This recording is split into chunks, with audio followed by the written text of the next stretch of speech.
When my marriage finally collapsed in Boston, Massachusetts, it felt like the ground beneath my feet had been pulled away. For 12 years, I had built a life with Daniel, believing that our love and shared dreams would carry us through anything.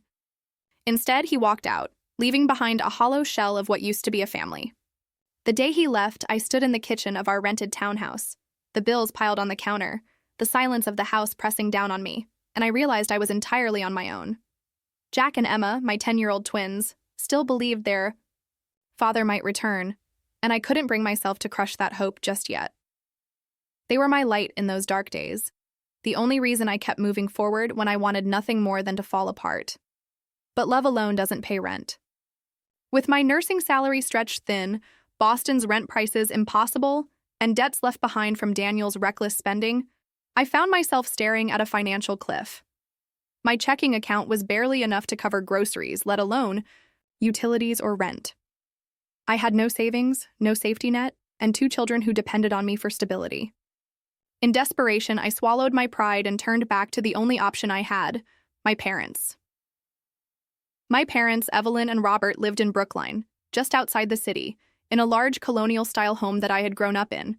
The house, with its white shutters, black front door, and wide porch, always felt stately to me as a child, as though it stood taller than all the other houses in the neighborhood.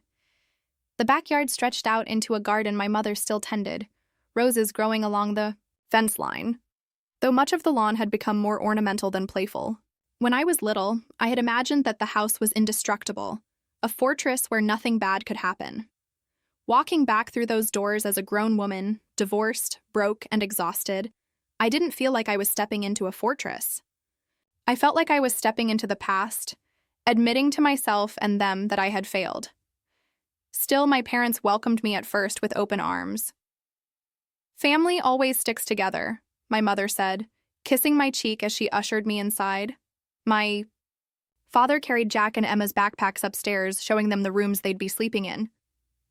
They were thrilled to see the house, with its wide staircase and creaky floors, and I felt for a moment that maybe this was exactly the place we needed to heal. The plan was simple. I would stay with them until I got back on my feet, maybe a year at most. I reassured myself that this was only temporary. The first weeks were manageable. I worked 12-hour shifts at the pediatric unit in Boston, leaving early in the morning and returning late at night, while my parents took the children to school and kept the house running. My mother packed their lunches. My father helped Jack with his math homework. We had dinners together around the oak dining table, just like when I was a teenager, and the house seemed alive again with the sound of my children's laughter.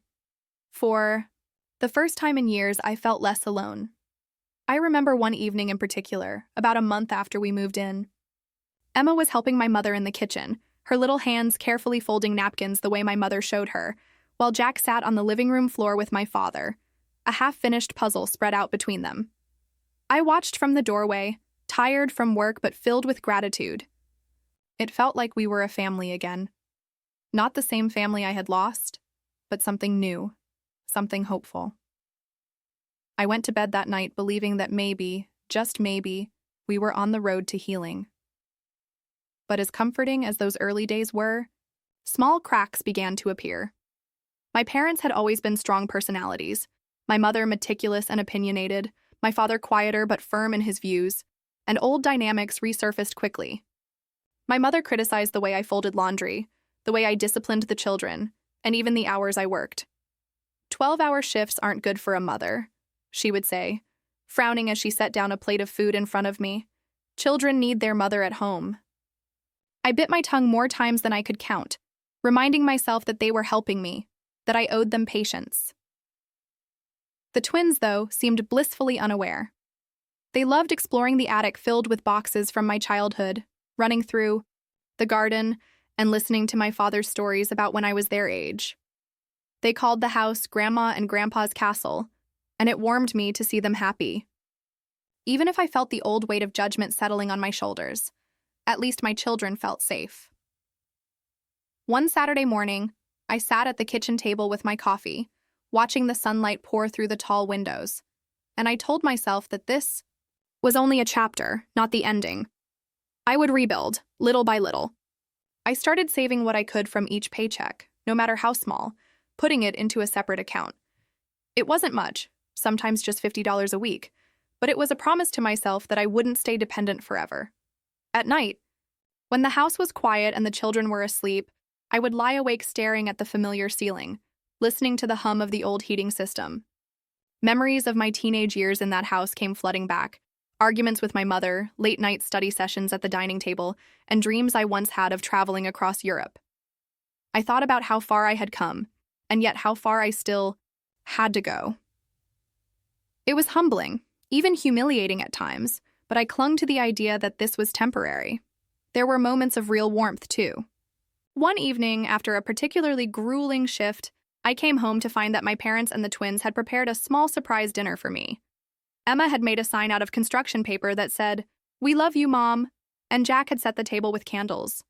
My father grilled steaks in the backyard while my mother baked her famous apple pie. For the first time since the divorce, I felt celebrated, seen, and loved. I cried that night at the table, overwhelmed by gratitude, and my parents reassured me that they were glad to have us home. For a while, I allowed myself to believe that this house could be a sanctuary, that my parents' support was unconditional. After all, hadn't they always been there for me? Hadn't they stepped in when Daniel left, giving me a safe place to land? I convinced myself that whatever criticisms or disagreements arose, they were small compared to the bigger picture of family unity. But deep down, I knew there was a fragility to it all. I had lived long enough under my parents' roof to understand that their generosity came with strings, whether spoken or unspoken. And I feared that one day those strings would tighten. Still, as I tucked my children into bed each night, kissing their foreheads and hearing them whisper how much they loved living with Grandma and Grandpa, I told myself that I had made the right choice. It wasn't perfect, but it was safe. It wasn't forever, but it was enough for now. That was the illusion I held on to in those early months. The illusion that this was a refuge, a place of healing, a temporary stop on the way to rebuilding our lives. I didn't know then how quickly that illusion would unravel, how swiftly the balance of warmth and criticism would tip into something far darker. For the moment, I convinced myself that we were okay. I was working, saving, planning. My children were happy, surrounded by family. And as I closed my eyes at night in the house I once called home, I repeated the same silent prayer. Let this be enough. Let this be the beginning of something better. The first real fracture in our arrangement came one crisp autumn afternoon when my brother Stephen and his wife Melissa walked through the front door carrying their newborn son Benjamin. I can still picture the moment. My mother rushing forward with tears streaming down her face, my father beaming with pride as if he had been waiting his whole life for this day. The air was charged with excitement, every conversation revolving around the baby, every smile directed his way. My parents had always longed for a grandson to carry on the family name, and now their dream had finally come true. At first, I didn't mind. Babies have a way of lighting up a room, and Benjamin was undeniably adorable with his dark tuft of hair and tiny fists clenching the blanket wrapped around him. Emma and Jack were fascinated too. Emma whispered to me, "He's so small." "Mom?" Her eyes wide as she peered into the bassinet. Jack tried to make him smile, making silly faces and laughing when Benjamin yawned. I thought maybe this addition to the family would bring us closer, give us a reason to come together around something new and precious. But within weeks, the dynamic in the house shifted drastically. Suddenly, my twins seemed invisible. Emma brought home a watercolor painting from school one afternoon, proud of how she had blended the colors to make a sunset. She showed it to my mother, who barely glanced at it before turning back to coo over Benjamin, who was lying in a playpen nearby. "That's nice, dear," she said absently, already bending down to adjust Benjamin's blanket. Emma stood there, holding her painting, her smile faltering before quietly setting it on the counter. I watched the light drain from her little face, and something inside me ached. Jack fared no better. One evening at dinner, he tried to tell everyone about scoring his first goal at soccer practice. His words were drowned out by Benjamin's babbling, and my father immediately jumped in with, "Did you hear that? He's trying to say something already." Everyone laughed and clapped, their attention fixed on the baby while Jack sat silently pushing peas around his plate. Later that night, as I tucked him into bed, he whispered, "They don't care about me anymore." I tried to reassure him, telling him he was still special and loved, but my own heart felt heavy with doubt. The favoritism wasn't just about attention. It extended into how my parents treated me as a mother. My mother began criticizing me more openly than ever before. She questioned everything: the way I dressed the kids, the meals I packed for their lunches, even the bedtime routine we had settled into. "If you weren't working such long hours, you'd have more time to focus on them properly," she said one night as I was cleaning up the kitchen. "Children need a mother at home, not one who's constantly running off to the hospital."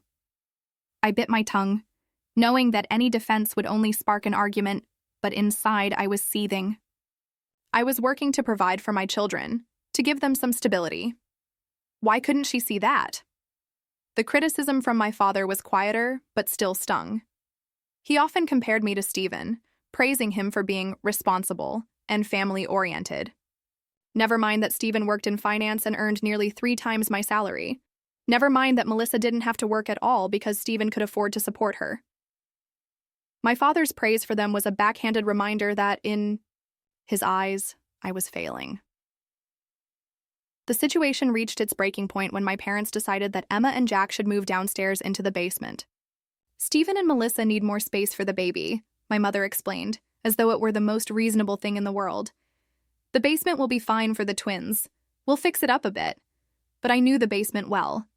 It was unfinished, with exposed pipes running along the ceiling, damp corners that smelled of mildew, and a cracked concrete floor. It was the place where we stored old furniture and boxes of holiday decorations, not somewhere fit for 2 children to sleep. My protests fell on deaf ears. "It's just temporary," my father insisted. "They'll manage. Your brother's family needs the upstairs bedrooms more." I'll never forget the day we moved their belongings downstairs. Jack carried his backpack down the creaking stairs, his small hands gripping the railing as he descended into the dim, cold space. He stopped halfway, turned to me, and asked in a trembling voice, "Mom, why don't they love us the same?" His words cut through me sharper than any knife. Emma followed behind, clutching her favorite stuffed rabbit to her chest, her eyes wide with uncertainty. I wanted to scream, to demand that my parents reconsider, but the look on their faces told me it was useless. Their decision had already been made. That night, I sat on the edge of the fold-out sofa that now served as my children's bed, staring at the cracked ceiling above us. The sound of Benjamin's cries drifted faintly down from the floor above, mingled with the muffled laughter of my parents and my brother's family. My children were asleep beside me, their breaths shallow and restless. I felt anger boiling inside me, not just at my parents, but at myself, for allowing it to get this far, for putting my children in a position where they were made to feel lesser in their own home. As the hours passed and the basement grew colder, I thought about every sacrifice I had made since the divorce. The double shifts, the missed holidays, the exhaustion that clung to my bones. I thought about the way Emma's face fell when her painting was ignored, the way Jack whispered his hurt into the darkness. Something shifted deep inside me that night. A quiet, fierce resolve began to take root. My children deserved better than this. I realized then that no matter how much my parents insisted we were a family, the truth was that a family without respect isn't a family at all. I could no longer pretend this was a safe refuge. It had become a place where my children's worth was measured against someone else's, where love was conditional, and where I was constantly diminished. I lay awake until dawn, staring at the ceiling, my heart heavy with grief but also burning with determination. By morning, I knew something had to change. I didn't yet know how. I had little money saved, and the idea of moving out seemed daunting. But I promised myself one thing. I would find a way to build a better life for my children. A life where they were not invisible, where their achievements were celebrated, and where love wasn't rationed based on favoritism. It was the beginning of a new resolve, though no one around me knew it yet. To my parents, I was still the daughter, who owed them gratitude, who should stay quiet and accept what was given. To Stephen and Melissa, I was simply the sister who couldn't keep her marriage together and was now taking up space. But in the silence of that damp basement, Surrounded by the steady breaths of my sleeping children, I became something else. A mother who would no longer settle. That realization changed everything. What my parents didn't know, what nobody in that house knew, was that I had been quietly preparing for months. Ever since the first night in the basement, lying awake while Jack and Emma slept beside me, I had decided I would not let this be our forever. I started saving money in secret, stashing away every possible dollar I could. Every overtime shift I took at the hospital, every holiday or weekend I sacrificed, went straight into a separate account that no one else knew about. It wasn't easy. Some nights I returned home so exhausted I could barely stand, but each time I looked at my children, curled up under thin blankets in that damp space, the fatigue hardened into resolve. I learned to stretch every dollar. Instead of buying takeout when I was too tired to cook, I forced myself to prepare simple meals, soups, pasta, sandwiches, that could last several days. I cut out every luxury, even the small ones, like my morning latte on the way to work. Whenever my coworkers teased me for drinking plain coffee from the staff room, I smiled quietly, knowing that the $3 I saved each day added up to something bigger. I refused to touch the account I was building, no matter how tempting it was on the hardest days. By the summer, I had scraped together $85,000, enough for a down payment on a modest home. The number didn't just represent money, it represented years of sacrifice, of tears held back, of nights spent whispering promises to my children that one day things would get better. When I finally had the amount I needed, I began looking for a place of our own. I toured dozens of houses and apartments in and around Boston, but many were either too expensive or too cramped. I wanted somewhere that felt like a fresh start, a home with light and space where Jack and Emma could breathe again. Finally, I found it. A cozy 3-bedroom townhouse in Cambridge, painted pale blue with white trim, sunlight pouring through, wide front windows, and a little fenced yard in the back. The moment I stepped inside, I knew this was the place. The living room smelled faintly of fresh paint. The hardwood floors gleamed, and upstairs there were 2 bedrooms perfect for the twins. One even had a window seat where Emma could curl up with her books or art supplies. When I signed the mortgage papers, my hands trembled, not from fear but from relief.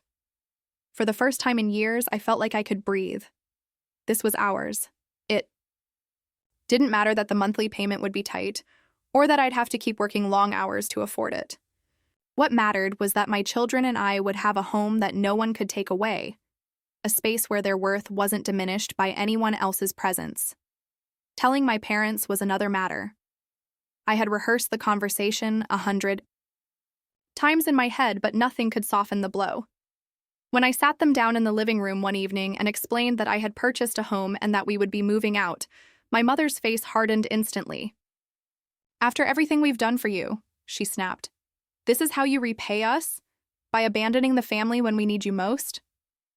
My father shook his head in quiet disappointment, his voice laced with judgment. "You're ungrateful. Do you have any idea how much we've sacrificed for you? And now you think you can just walk away?" Stephen, never one to hold back his opinions, chimed in with venom. "You're running away, Amanda. Instead of helping the family, you're making everything about yourself. Do you even care about anyone but you and your kids?"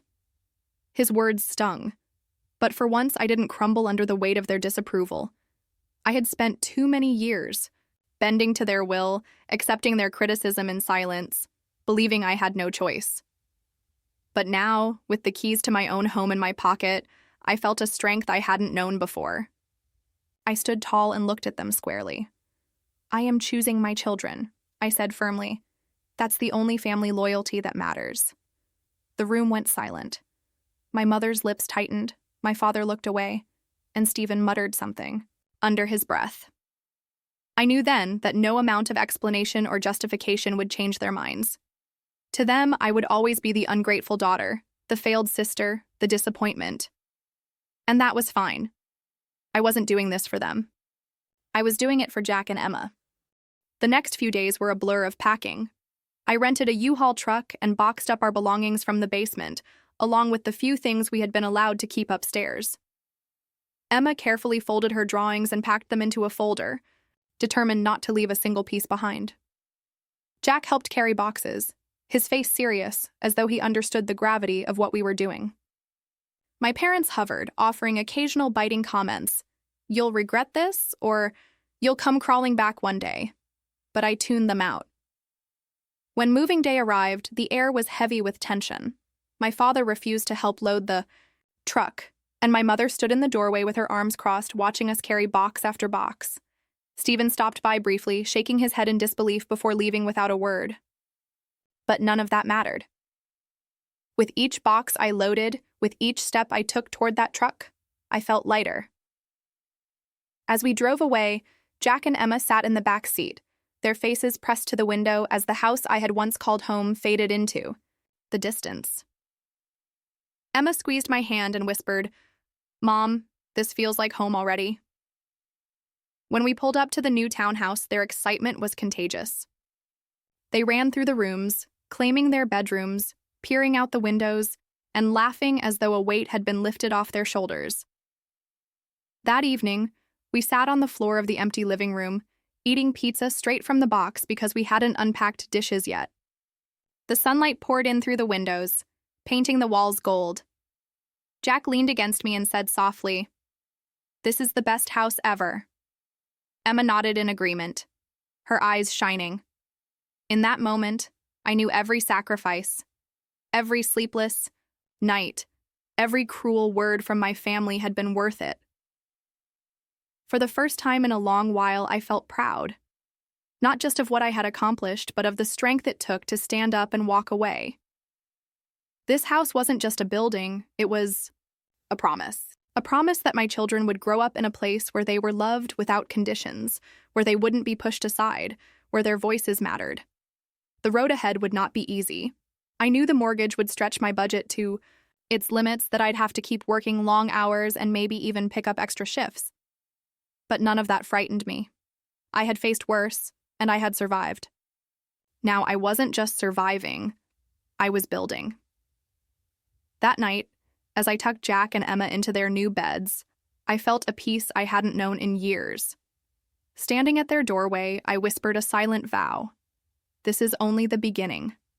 From here on, everything changes. Life didn't magically become perfect once we moved into the townhouse, but it became ours, and that made all the difference.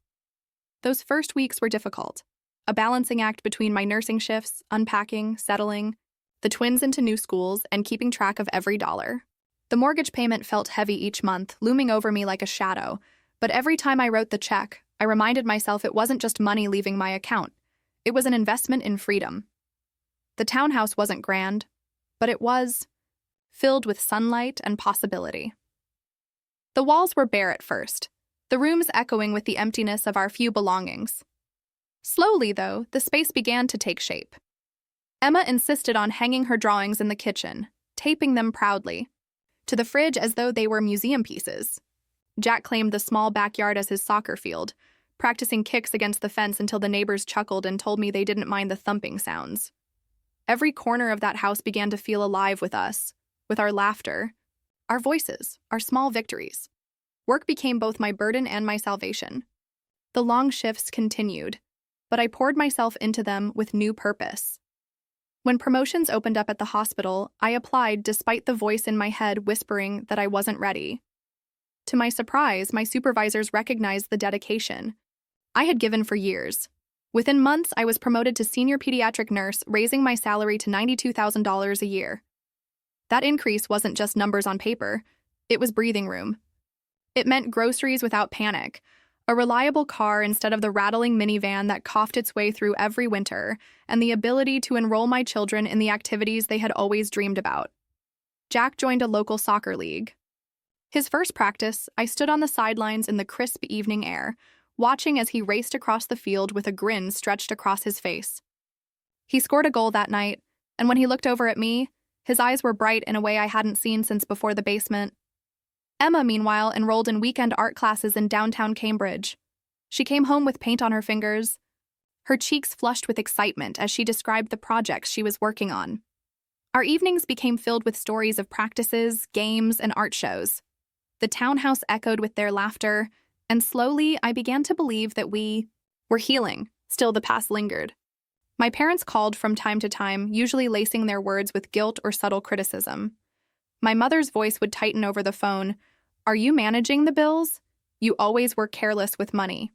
Or my father would sigh and remind me that family was supposed to stick together. In the past, those words would have broken me, filling me with doubt and shame. But now, I had boundaries. I no longer allowed their voices to dictate how I felt about myself or my children. When the guilt pressed too hard, I would look around my living room, at the drawings on the fridge, the muddy soccer cleats by the door, the sunlight falling across the wooden floor, and I knew we had made the right choice. The relationship with my parents never truly healed. They never apologized, never acknowledged the pain they had caused by pushing my children into the basement or dismissing their worth. For a long time, that lack of recognition gnawed at me. I wanted them to understand, to admit they had been wrong, to offer even the smallest shred of regret. But eventually, I realized that waiting for their apology only kept me tethered to the past. What mattered wasn't their acknowledgement. It was the life I was building for Jack and Emma. One evening stands out in my memory as the moment I finally felt peace. It was springtime, the air warm and scented with lilacs. I was sitting on the back steps of the townhouse, sipping tea while watching the twins chase each other around the yard. Emma's laughter rang out as Jack tried to tag her, their voices rising with joy. For a moment I closed my eyes and listened. No criticism, no comparisons, no cold stares, just the sound of my children being happy. My heart swelled with gratitude. This was what family was supposed to feel like. Safe, joyful, unconditional. I began to notice changes in myself too. The constant weight I had carried for years of trying to prove myself to my parents, of trying to hold together a broken marriage, of trying to survive, slowly lifted. I found confidence in my work, in my decisions, in the way I was raising my children.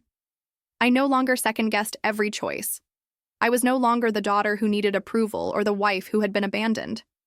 I was something stronger, a woman who had rebuilt her life from the ground up. Our little townhouse became more than just a home.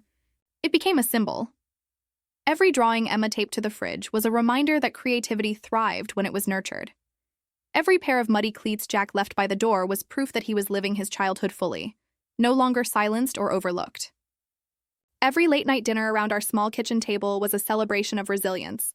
Holidays, once painful reminders of favoritism, became our quiet traditions. On Christmas Eve, we decorated our small tree with handmade ornaments, the three of us laughing as the strings of lights tangled. On Thanksgiving, instead of joining the larger family gatherings filled with tension, we cooked our meal, each of us preparing a dish.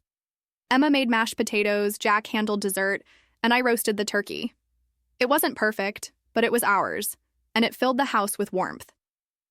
There were still challenges. Bills piled up, emergencies happened, and there were nights when exhaustion threatened to overwhelm me. But even on the hardest days, I no longer felt trapped. I had choices, control, and a vision for the future. More importantly, my children knew they were safe and loved without conditions, without comparisons, without doubt. Looking back now, I understand that leaving my parents' house wasn't just about finding a new home. It was about reclaiming our dignity. It was about teaching my children that they deserved respect, that they didn't have to accept being treated as less than. It was about showing them that strength doesn't come from pleasing others, but from standing up for what's right, even when it's hard. Sometimes when the phone rings and I see my mother's name on the screen, I still feel a pang of guilt. The ties of family are complicated, messy, and not easily severed. But I answer with clear boundaries, with the knowledge that I no longer owe anyone my silence or my compliance. My loyalty belongs to my children, and that is enough. Now, when I walk through the front door of our townhouse after a long shift, greeted by the smell of Emma's paint or the sound of Jack kicking a ball against the backyard fence, I realize something profound. We built something stronger than what we left behind. This house, this life, is not about perfection. It's about stability, respect, and love. And those things are worth more than any inheritance, any approval, any shallow definition of family my parents tried to impose. As I sit here tonight, Writing these words with the hum of the dishwasher in the background and the sound of my children laughing upstairs, I feel a quiet certainty. We made it. Against the odds, against the voices that told us we weren't enough, against the weight of disapproval, we made it. And from here, we will only grow stronger. Because true family isn't defined by blood alone. It's defined by kindness, by respect, by the simple act of choosing each other every single day. And that's exactly what we've done.